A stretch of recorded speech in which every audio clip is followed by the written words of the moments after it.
and welcome to Friday Night Live. This is episode 004. That's 4 for people that are slightly older. And this episode... Carry on. What? Okay. Do that again.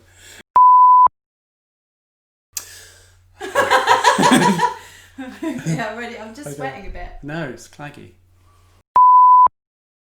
Hello, welcome to Friday Night Live. This is episode 004, or that is just episode 4 if you're a little bit older.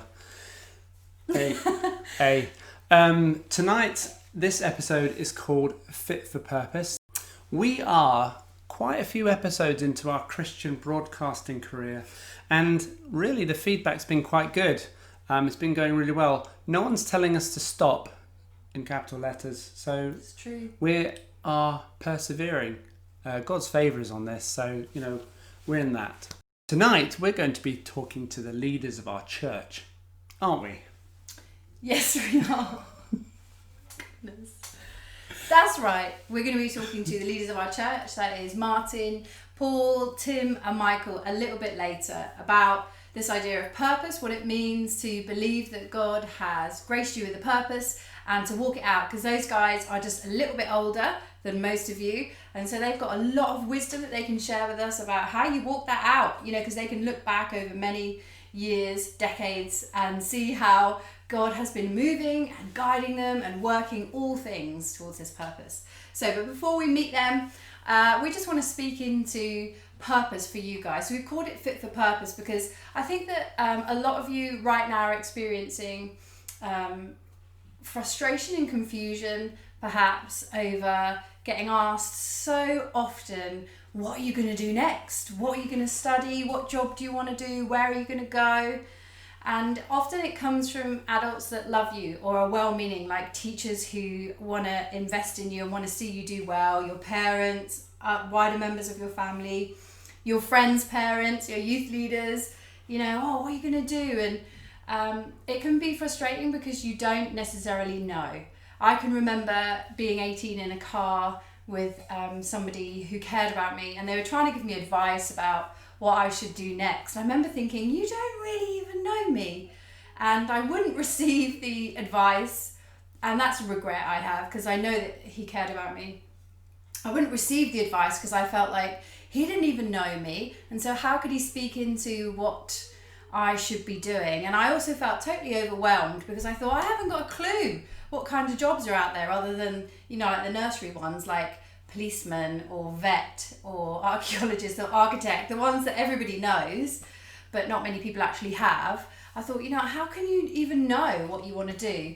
And in school, you're sort of like forced through on this conveyor belt. Next exam, next exam, next exam. All with this in mind is choose what you're going to do, make sure you're earning money, go for the career. And certainly it was like that for me at school. And I guess what we want to do is just give you a different perspective tonight. So on our On the Road series have been very much about broadening our horizons and looking at things from God's point of view and sharing with other Christians on how they see that playing out in their lives. And so today we want to say that God has a purpose for your life. And unlike me, who was thinking that this person who was trying to advise me didn't care about me or know me, God knows you intimately. He knew you before you were born. He knew your name before your parents gave it to you. And we want to tell you tonight that he loves you so much. He is waiting to give you advice and guidance on your next step. So if you're feeling stuck, or if you're feeling just confused, or just sick and tired of having to try and figure out what you're going to do next, come to God in prayer, because he is so wanting to comfort you and just bless you with his purpose.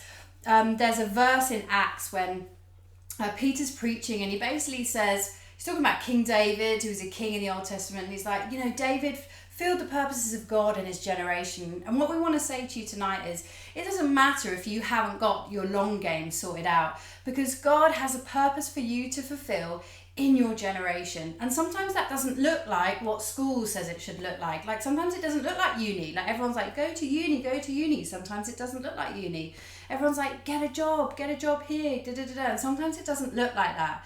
What we want you to know is that God has a perspective on your purpose, and that's not necessarily wrapped up in what the world says you should do, But that at every moment that you have to make a decision, like you have to choose what college you're going to go to, or whenever you're required to make a decision, that God is there waiting to guide you step by step, because he has a purpose for you. The Apostle Paul, who knew what it was like to have this revelation that God wanted him to do something specifically, he wrote that Jesus gives gifts to everybody. They're like grace gifts. He's like graced people to do things that only they can do. So here's the good news. That means that when you have an encounter with Jesus and the Holy Spirit comes to live with you, what he does is give you grace to do something that only you can do, that you are uniquely qualified to do. And actually, if you're walking with God and you're praying, that's going to be worked out in every season of your life, no matter whether you're in the job you really, really want, or you've got a few stepping stones to get there, or you didn't quite get into the uni you wanted to get.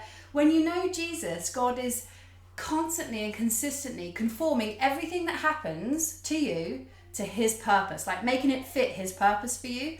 And in that, he has graced you to do something unique for him. So we just want to encourage you guys, don't be discouraged. Don't switch off.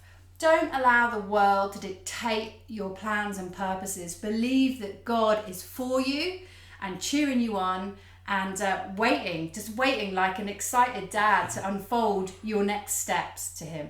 So we're going to chat to the leaders of the Ark Church. They have experienced that a whole lifetime, and we think they are an amazing group of guys. So here they are. That is Paul Hedger, who's our main leader, and then Tim Malkin, Michael Hawes, and Martin Wells. Hello and welcome to our Friday Night Live. We have got Martin, we've got Paul, Michael, and Tim, leaders of Ark Church. Thanks for doing this. We've got some really interesting questions for you tonight. So I'm just going to kick straight off. The first question is, what did you want to do, or what did you want to be when you grew up? So I'll start then. So great to see you guys or be with you. Hope that some of the stuff we say would be encouraging to you. I have to say, I didn't know what I wanted to be when I grew up. I had absolutely no idea, and kind of stumbled into a kind of career field in finance, actually. But yeah, didn't have any idea. I guess there was a kind of a thing that would potentially lead me down to kind of medic stuff, helping people, and I don't know, doctor or stuff like that. But really, I didn't know. So if you're in that place, if you're thinking and really fed up, unhappy that everyone keeps asking you, what do you want to do with your life? And you're thinking, I don't know what I want to do with my life. And it can get really stressful. Just know that that's okay. It's all right. God will guide you, he'll lead you.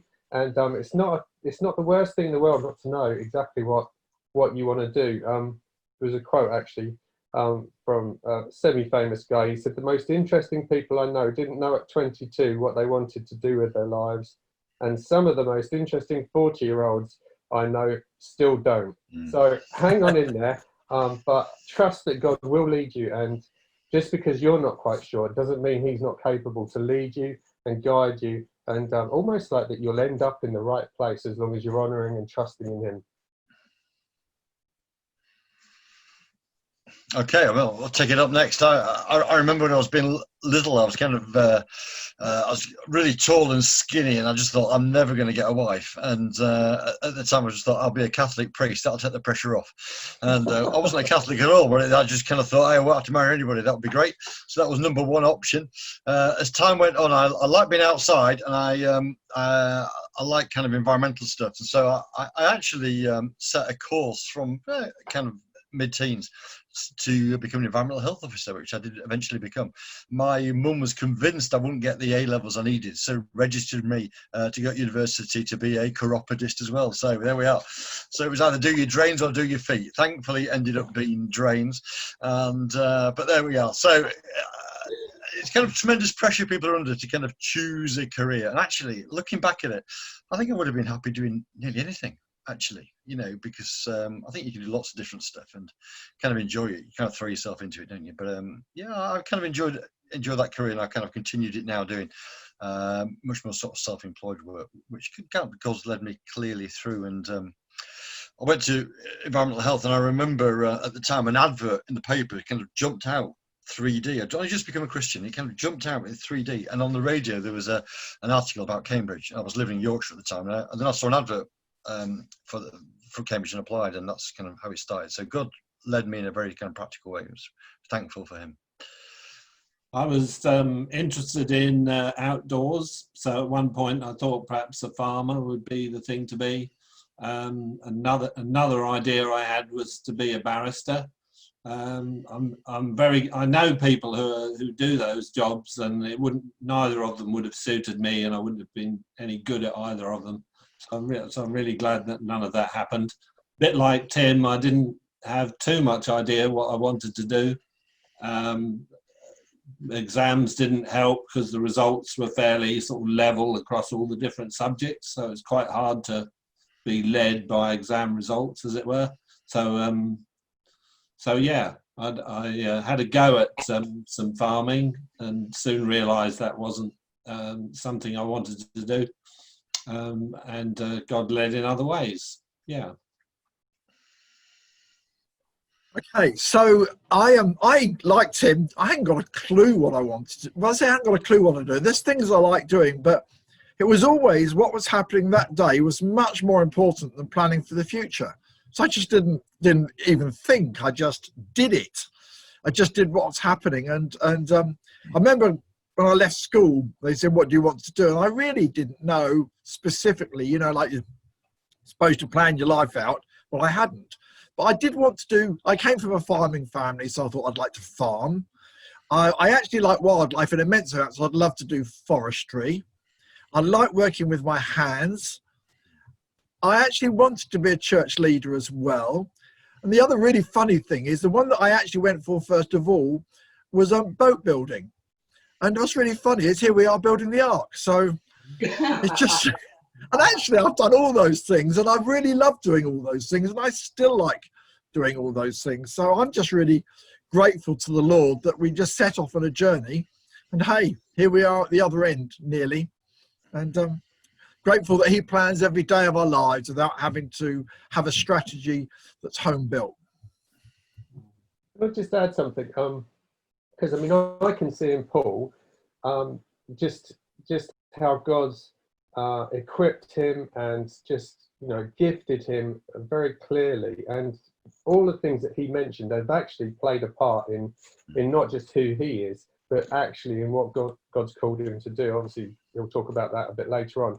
But I wanted to say that some jobs that you might end up doing, or some direction that God might call you into, sometimes there's not a clear path to it. For example, I think in for example, church leadership, you can't just come out of college at or whatever age, 16, 18, and jump straight into being a church leader.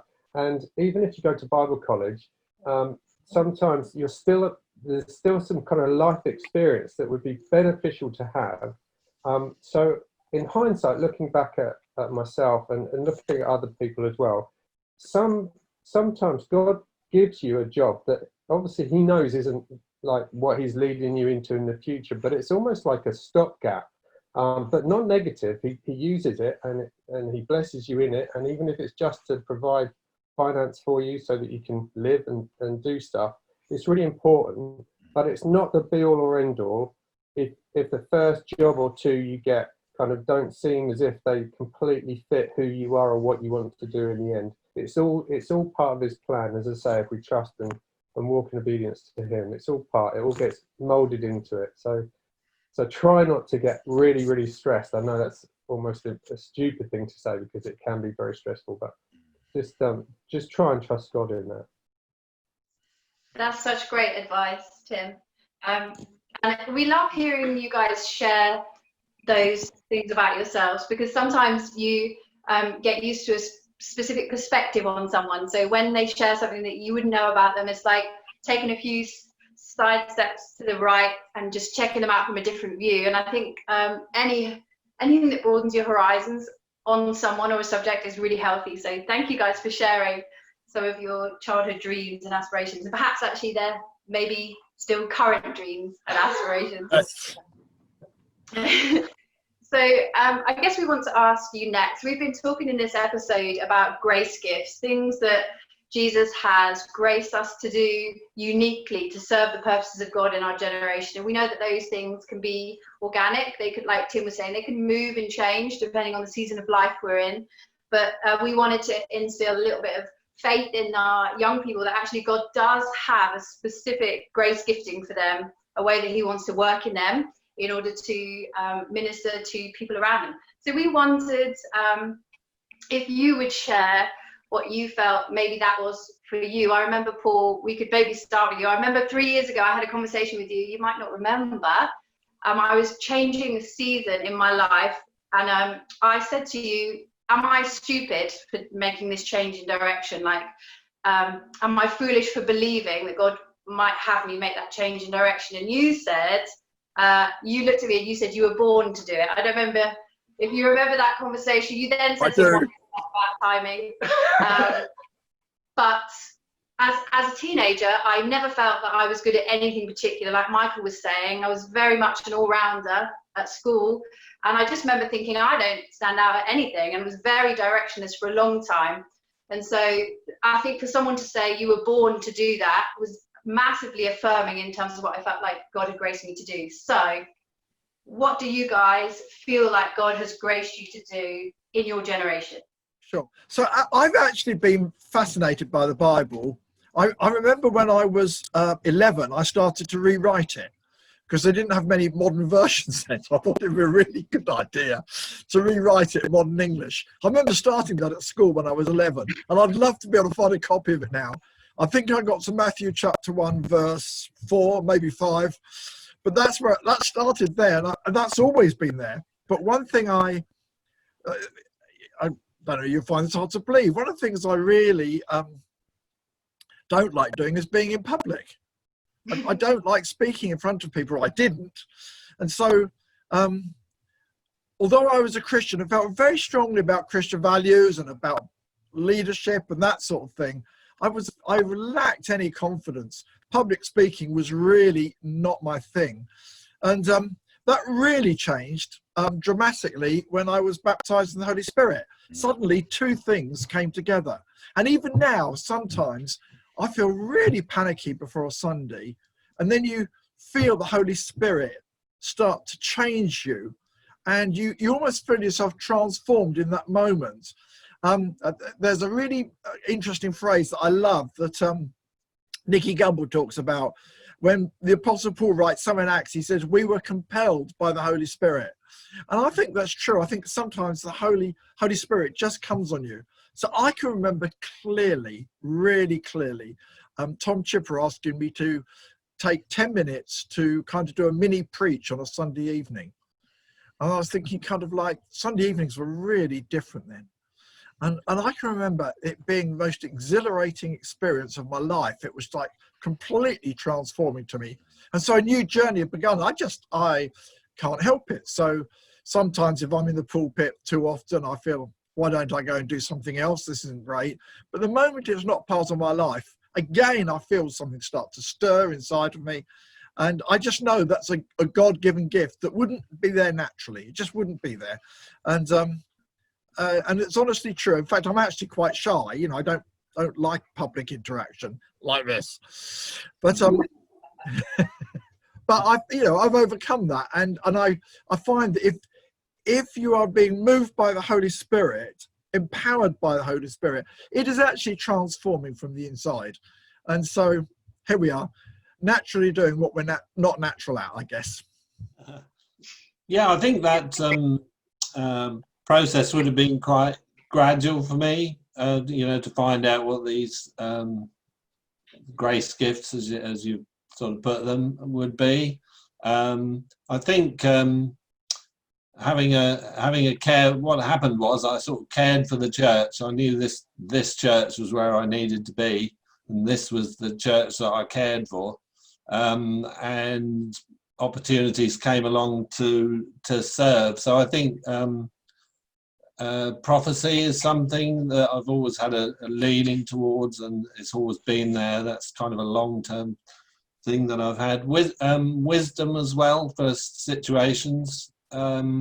And also I found I can, what's useful in leadership is being able to get on with all types of people, being able to understand them. And I've to my surprise, I've found that is something that I can do. And I find that, I think that's a real grace gift that I didn't have naturally. Yeah, I'll follow Michael because it's similar, really. I mean, it all sounds a bit, whatever, pretentious, but I knew I loved God. I mean, I really, really loved God, and as a young person, I did, and didn't make me perfect, didn't make me, not struggle through some stuff, but I knew this absolute passion, this like consuming passion in me towards God. I remember, I mean, some of my earliest memories of being in church were baptismal services, and I was only a child. And if you might recall, back in High Street, the baptismal pool was kind of buried under the ground like it is in the Ark. And I remember as a child sitting on the edge of the baptismal pool with all the children. We'd always get invited down there when people were being baptized, and I found it intensely emotional, and I kind of managed to bite my tongue and get through most of it without blubbering until they always used to sing this little chorus called "He is Lord," and as soon as they started that, I was finished. I was off, and every time, and so there's this passion for God, and a love for people, and a desire to try and help people. That was just, I don't know, it's just part of who God had made me, I guess. So it wasn't, none of this is to do with my goodness or anything. It was just who I was. And so I think really it's God had placed those things in me. And it doesn't mean that they're all right either. Sometimes, God's got to kind of hone them and change them, because there's some natural stuff and then there's some spiritual stuff in the mix. But that's definitely something of that. And Michael mentioned wisdom, and it, again, I mean, Michael is wise. I mean, he's very highly educated and all the rest of it. There's a natural wisdom to Michael as well as a spiritual wisdom. But I remember being, again, as a young teenager, reading through the Bibles and the Bible and seeing that it talked about wisdom a lot, and it talked about this almost like a person. It was kind of made this personality out of wisdom, and saying you should hunger after her. You should like strive to grab hold of wisdom, and you can ask God for wisdom. If we lack wisdom, we can ask Him, and He would give us wisdom. And so I remember I've got two prayers. This is really, really strange, but I used to pray quite regularly that God would give me wisdom and that I'd be 6 feet tall. That was my prayer. And as a kid, and lo and behold, I'm 6 feet tall, which is amazing. And on the wisdom thing, I mean, obviously wisdom is really tested by other people, not yourself. But I was appointed to church council when I was quite young, so the church then at that time voted for people to go into church council, and I'm sure there was lots of reasons. I'm sure some of it was to, because I was young and all kinds of things, and it would be seen as a good thing. But I remember being quite shocked, and I remember thinking, oh my goodness, Lord, that's because I've been praying for wisdom for all these years. You must have done something in me that I don't even recognise myself, that other people are seeing now. And so it's all about Him. It's not necessarily a natural wisdom.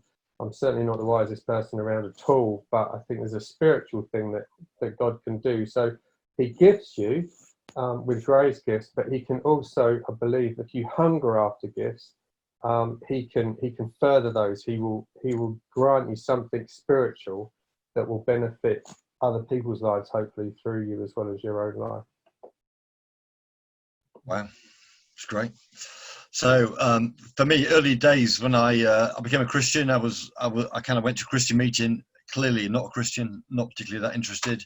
I just really went along to keep a girlfriend happy who was a Christian, and there was I kind of given lots of excuses why I shouldn't be a Christian, loads of excuses, and a prophecy came answering all of those excuses, and I was, staggered, and the guy preached the gospel and responded, and so within I don't know, an hour and a half, 2 hours, I was a Christian. So I was impacted by the gospel immediately, directly, and so for me, my early kind of experience of God was around evangelism, being certain of what I believed, praying for opportunities, seeing God move, explaining the gospel to people, and for years and years I did that. So I kind of went on 1 or 2 week missions for years and years and years. I had 10, 15 years around the UK, abroad and stuff. So love that kind of preaching and sharing, small groups, big groups, and experiences a bit like Paul's, actually. When I was at university, not a Christian, I remember doing a presentation on uses of whey, kind of dairy byproduct, and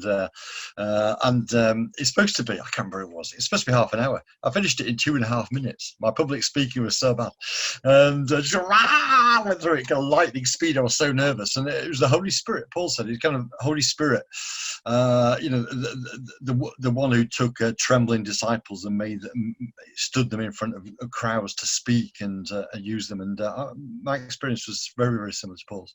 That actually it was the Holy Spirit working through me that gave me the ability actually to talk to lots of people from different backgrounds and communicate kind of on a public realm. And without the presence of God and the mercy of Jesus and the indwelling of the Holy Spirit, where would any of us be? Where would any of us be? But that's certainly the truth. So that was kind of primarily stuff. And as kind of church leadership came up, you find yourself working in other fields, because if you're just concerned with evangelism, you kind of end up being, focused in a particular area, in a particular, pair of lenses, isn't it? But it's useful for me now. You kind of see other stuff and see how things blend together, and God starts to gift and move in other areas, which is wonderful. Just make a comment. When I became a church leader, I had to do things I really, really didn't like doing, like visiting people in hospital.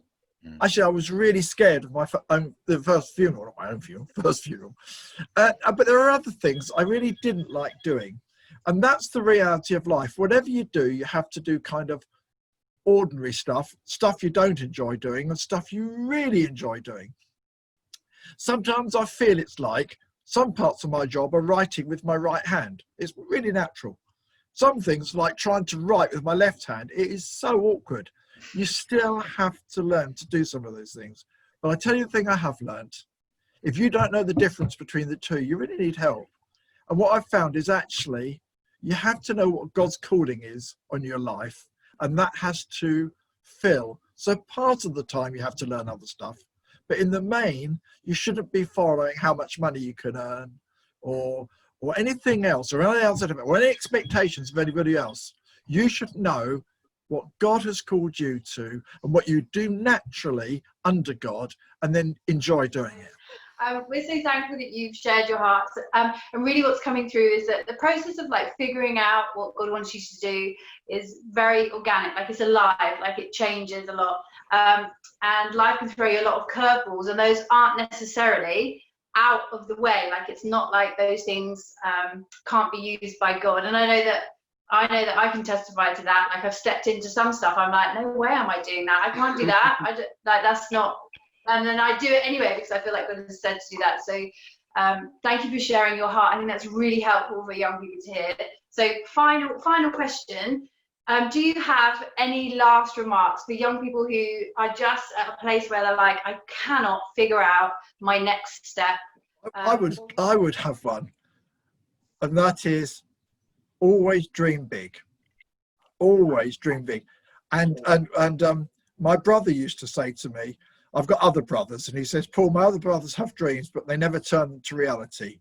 You're a dreamer, but you turn it to reality. And the reason why I want to say that is it's just a silly little thing, but when I wanted to build our house, I was really desperate to. And out in the middle of nowhere, on a farm, what have you, it looked like it was a diversion away, and could have appeared to be really sort of money orientated, world orientated, but I knew a passion from God to do that didn't make sense. I'm not pretending I understood at the time. I just knew that was a great thing to do, and I did believe God was in it. Now I've realized my house is not somewhere for us to live. It was a practice run to build a church. and it really is like that, and I am incredibly grateful.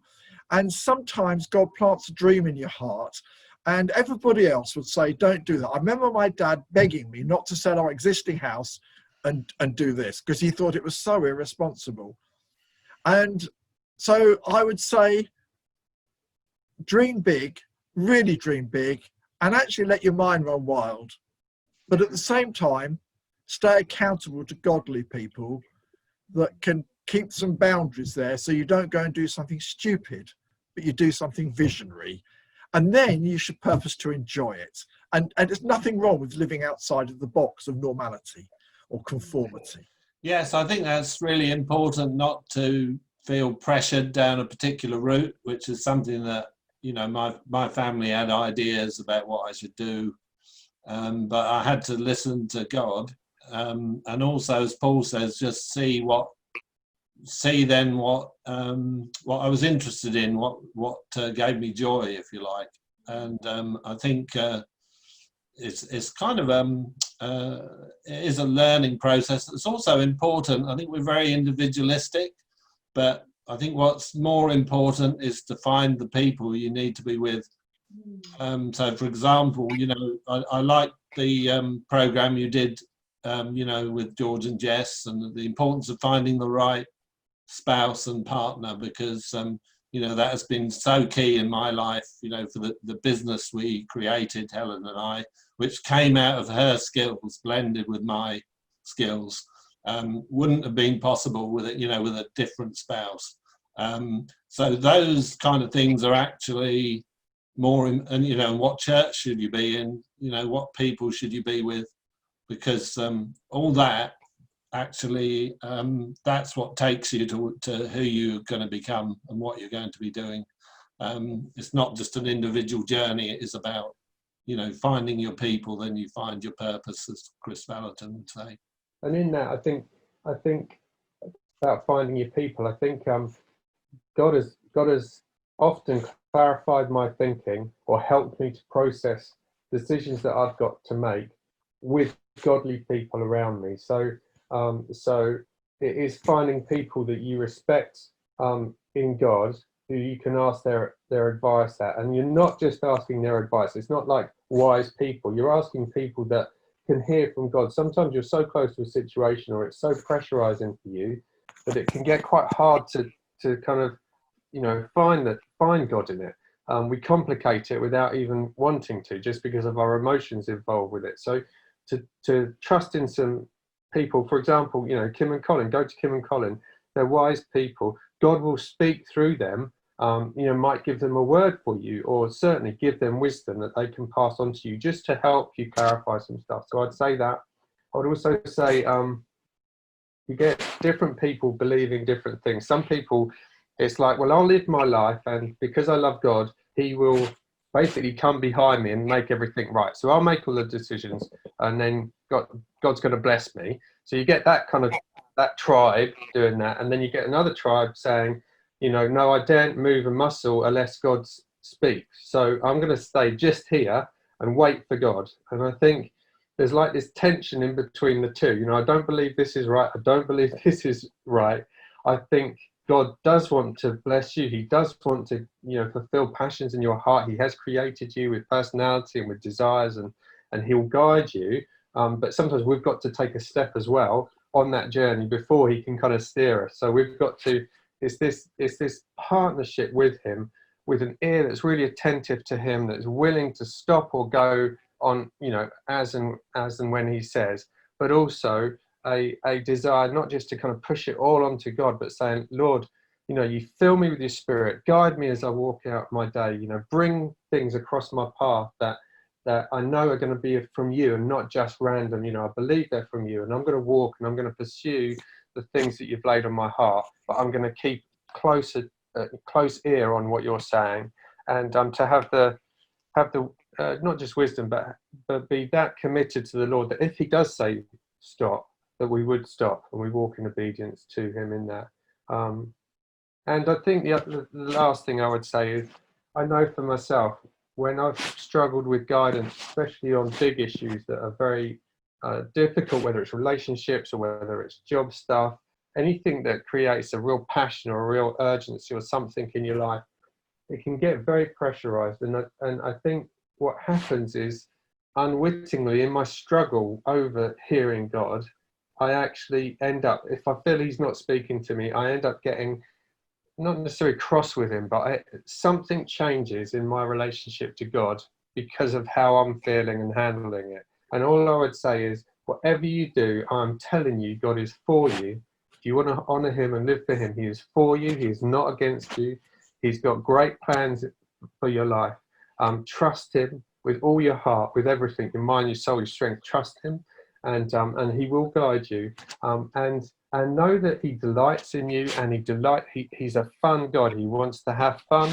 He wants to bless you and journey with you and fellowship with you and teach you.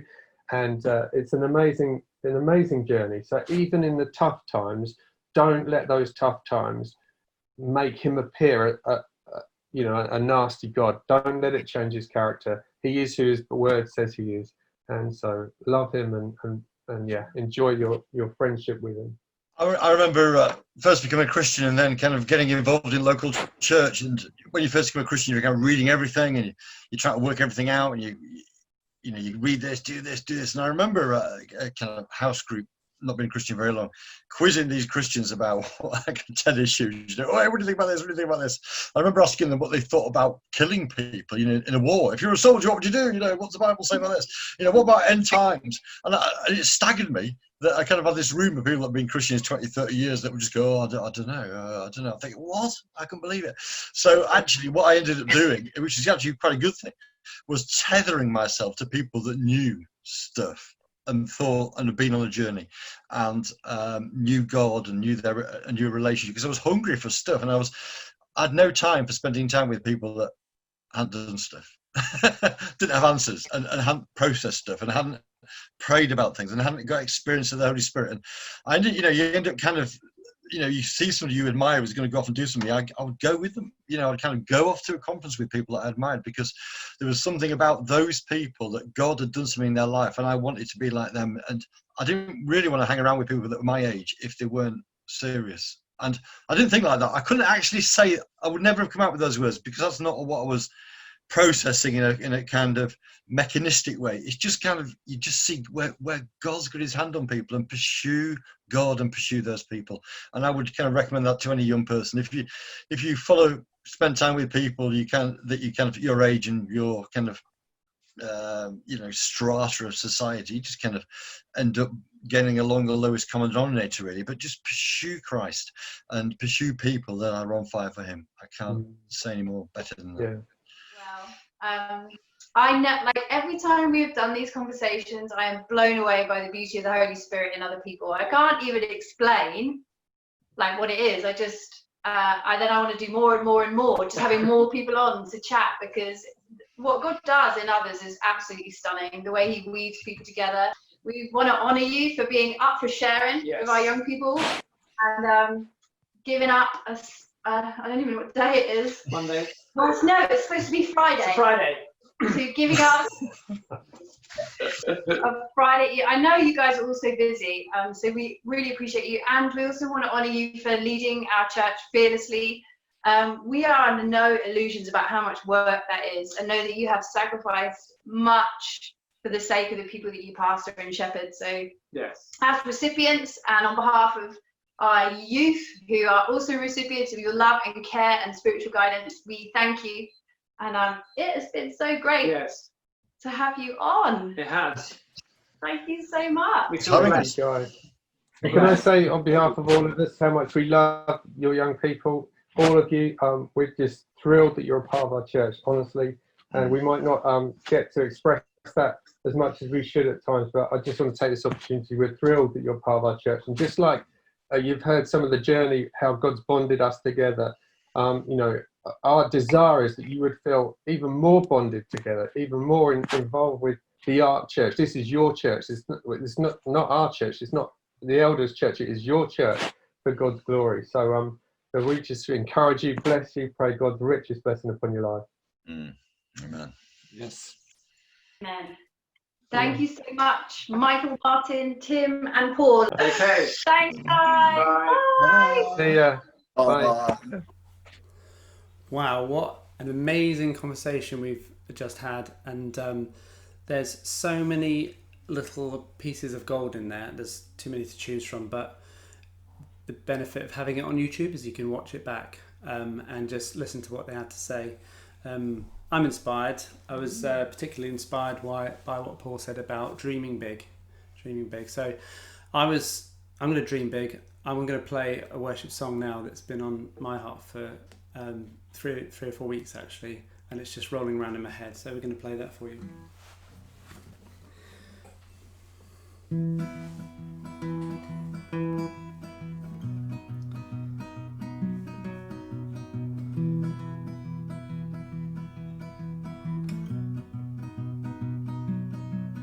Oh, I can feel redemption on the wind,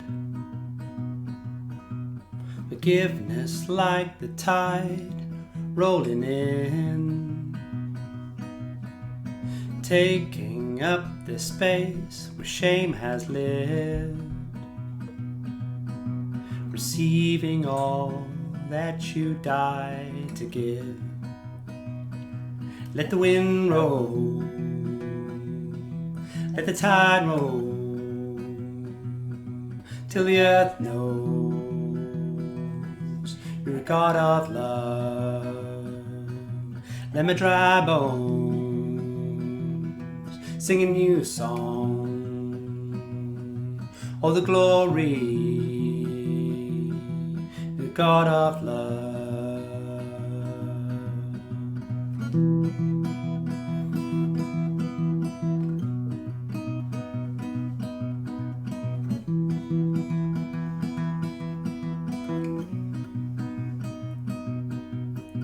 Oh, I can see your valley of dry bones, rattling, moving bone to bone. You breathe a breath of life into our lungs.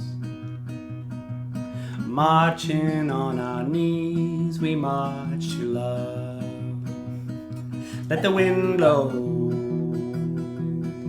let the tide roll, till the earth knows you're a God of love. Let my dry bones sing a new song. All the glory to the God of love. Hey!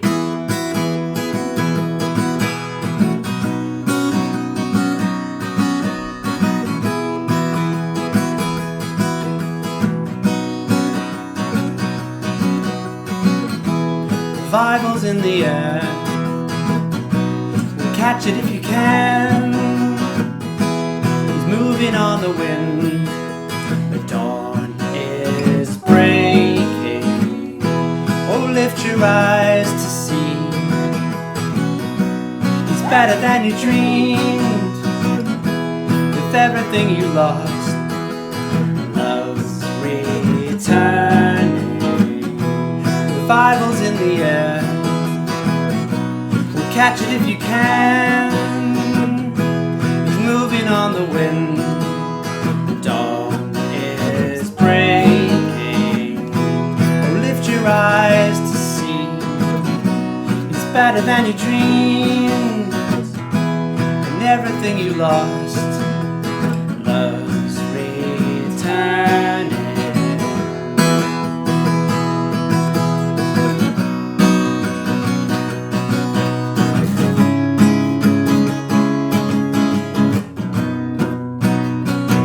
Let the wind blow,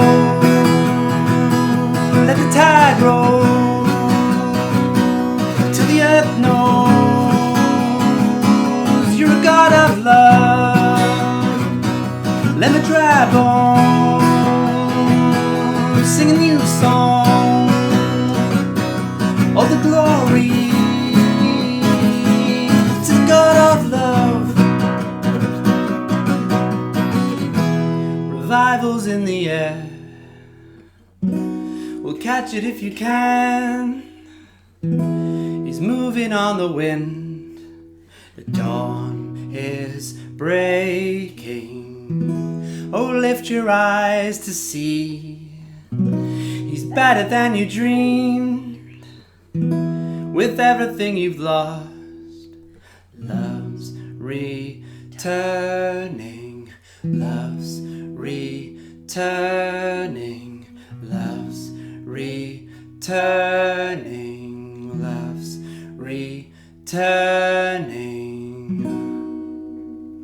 Let the wind blow.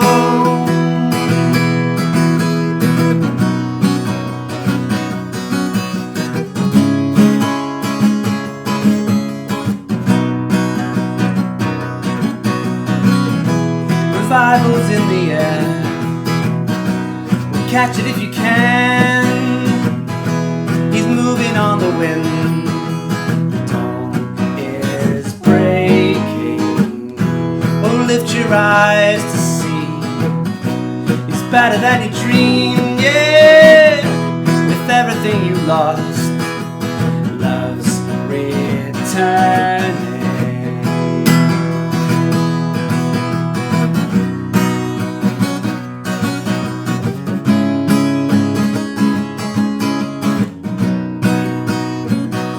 Let the wind blow, let the tide roll, till the earth knows you're God of love. Let me drive on, sing a new song. All the glory to the God of love.